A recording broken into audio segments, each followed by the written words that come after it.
આ તરફ અમદાવાદના આંબાવાડીમાં ટાંકી તૂટી, મોટી પાણીની ટાંકી તૂટી પડતા દોડધામ મચી। ટાંકી સાથે ગેલેરીનો સ્લેબ પણ ધરાશાયી થયો।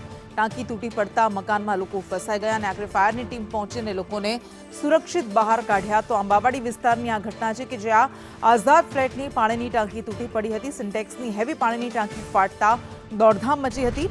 ફાયર વિભાગે ફ્લેટના રહીશોને બહાર કાઢ્યા। એક વૃદ્ધ મહિલાનું ભારે જહેમત બાદ રેસ્ક્યુ કરવામાં આવ્યું। સિન્ટેક્સની પાણીની ટાંકી સાથે ગેલેરીનો સ્લેબ પણ પડી ગયો હતો। તો આ દ્રશ્યો અમે આપને બતાવી રહ્યા છે। આ આંબાવાડીની ઘટનાના દ્રશ્યો છે। જો કે સદનસીબે કોઈ જાનહાનિ નથી થઈ, પરંતુ કેટલાક લોકો ઇજાગ્રસ્ત થયા છે। એક વૃદ્ધ મહિલાને તો ભારે જહેમતે બહાર કાઢવામાં આવ્યા હતા। આ બધું વિગત સાથે સંવાદદાતા આયુષી જોડાયા છે। આયુષી, પાણીની ટાંકી, આટલી મોટી પાણીની ટાંકી તૂટી પડી હતી, શું વધુ વિગત મળી રહી છે એને લઈને?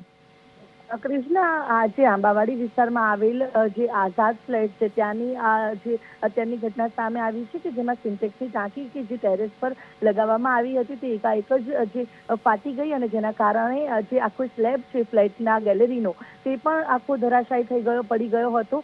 ફ્લેટની અંદર 10થી પણ વધુ લોકોને રેસ્ક્યુ કરવામાં આવ્યા હતા। જે હેવી લેડરની મદદથી તમામને નીચે ઉતારવામાં આવ્યા। ત્યારે એક વૃદ્ધ મહિલા હતી કે જેને પગે ફ્રેક્ચર હતું, તેને સીડીથી ફાયર વિભાગની ટીમ દ્વારા ભારે જહેમત બાદ રેસ્ક્યુ કરવામાં આવ્યા તે મહિલાને પણ। એટલે કે આજે વરસાદની શરૂઆત થઈ ગઈ છે ને હવે જર્જરિત જેટલી પણ ઇમારતો છે, ફ્લેટો છે, મકાનો છે ત્યાં હવે ધરાશાયી થવાના જે કિસ્સાઓ છે, ઘટનાઓ છે તે પણ બધું સામે આવી રહી છે। ત્યારે આઝાદ ફ્લેટમાં અત્યારે હાલ ફાયર વિભાગ દ્વારા તમામ લોકોનું રેસ્ક્યુ કરી લેવામાં આવ્યું છે અને ફ્લેટને પણ કોર્ડન કરી દેવામાં આવ્યો છે કે લોકોની અવરજવર પર પણ પ્રતિબંધ કરવામાં આવ્યો છે, કારણ કે ફ્લેટ અતિ જર્જરિત છે અને સ્લેબ પડ્યા બાદ વધુ આખો જે ફ્લેટ છે તેની આજે સ્લેબ છે તે તૂટી ગયો છે, એટલે લોકોને પણ અવરજવર ન કરવા માટેની સૂચના આપવામાં આવી છે। જી બિલકુલ, આભાર આપનો।